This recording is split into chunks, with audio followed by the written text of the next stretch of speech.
You know, a year after I started dating my partner, I began having recurring dreams. In them, I was running like crazy, desperately searching because my partner and that intense, beautiful love we shared had suddenly vanished. To the point where I wondered if it had ever truly existed, or if I had just imagined it. At the end of those dreams, I would tell myself that at least I had been lucky enough to experience that kind of love once in a lifetime. I would wake up feeling sick to my stomach, until one day, it actually happened, and to my regret, I was awake. I don't think I need to repeat at this point the story that broke my heart and brought me here, to your screen. I'll just tell you that I'm writing this from a rented kitchen in a city I never thought I'd live in, with a glass of wine, some cheese, and searching for quick divorce lawyers. As unbelievable as it sounds, creating my last video was what made me realize it was time to take action. And through this one, you might understand the missing pieces from it.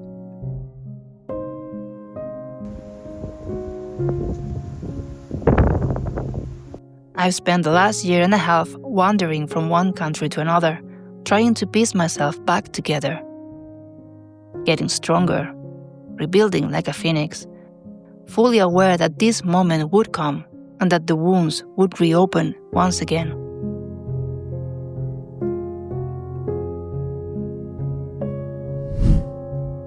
Funny thing, memory. No matter how much healing you've done, how much acceptance or balance you found, the moment you take real action to close a chapter, the memories come back in waves, the most breathtaking waves any surfer could dream of.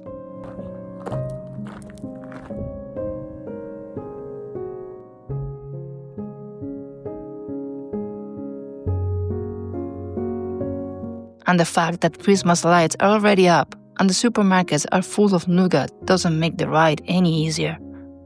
Is it possible to hide until the holidays are over?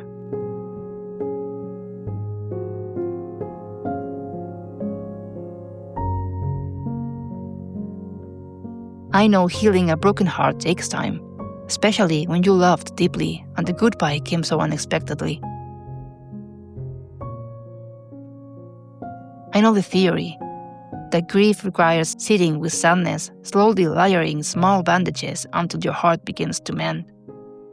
But I'm no angel. And yes, there are still days when I feel anger. Anger when I remember how I lived in the blindness of a love I believed in completely, putting all my energy into building something, while the other person just wanted to walk away.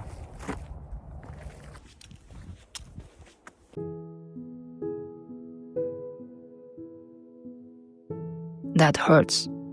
A lot. And no matter how much work I've done in self-love, it still feels like the moment when Maleficent has her wings cut off by his lover after the most romantic night of her life.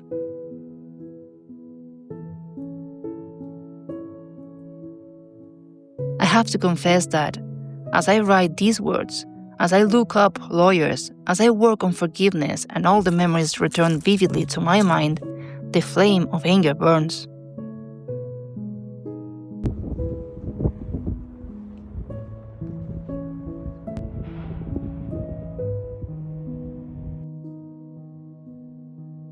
But if there's one thing I know for sure, is that I don't want to build a wall of dark thorns around me. I want a garden full of colorful flowers.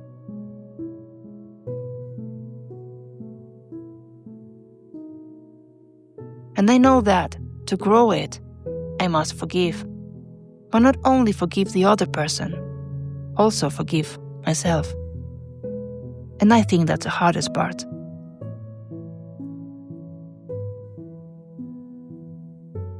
Maybe the reason we resist forgiveness is because we don't want to let go of that part of our lives. We cling to that dream, that person, or that feeling that no longer exists.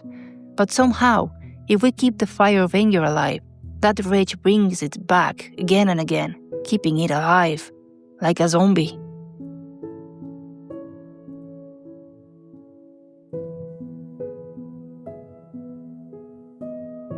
But all it really does is to stop us from creating new experiences that could make us feel alive again.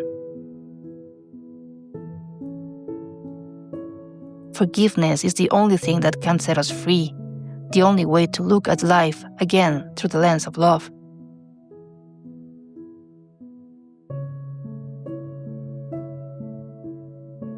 You know, I believe we're all human, and sometimes we just don't know how to act kindly.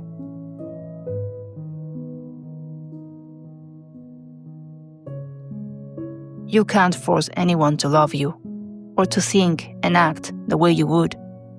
We all carry unconscious patterns buried deep within us. I'm also aware that sometimes we're so afraid to take responsibility for our own lives, to handle them alone, that we hand over the reins to someone else, even when they don't know how to hold their own. And of course, if you keep adding stones to a backpack, eventually the seams will tear.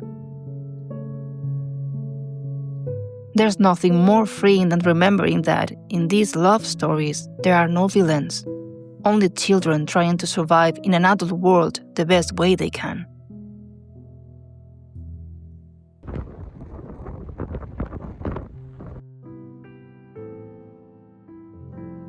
When sadness, nostalgia, or anger visit me, I gently guide myself back to love. I remind myself that I was lucky to have lived that chapter, because for a few years it was real and precious, and it allowed me to know and feel that beautiful loves exist, those kind of love that uplift, accompany, and feel like home. I also remind myself that I was the one who chose to take the risk of leaving my job. I chose to love unconditionally. I chose adventure, ideals, trust, growth, and to spend money on travels that changed my life. I chose to be here, now, drinking this wine, writing these words to you.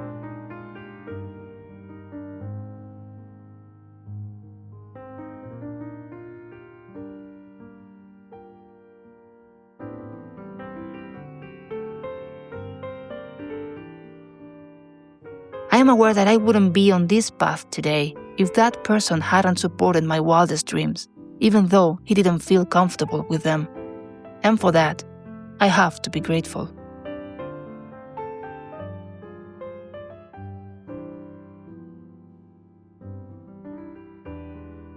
I know anger returns with every new challenge that feels huge, to remind us of what we once had and lost, that forgetting is impossible, but it's our work to stop focusing on what it was, to give thanks for what was good, and to notice all that we have now, and all that beautiful moments still to come.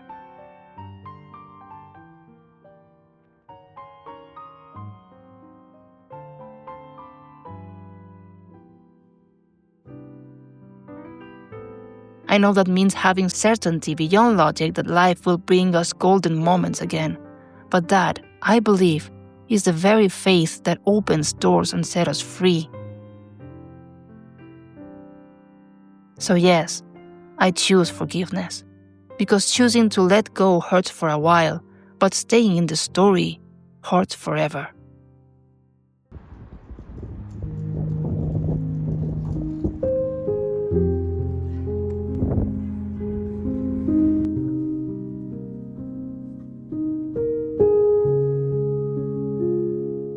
What about you? Do you think you can forgive the one who broke your heart? Tell me in the comments below. Meanwhile, I'll keep dreaming, over and over, of gardens full of flowers.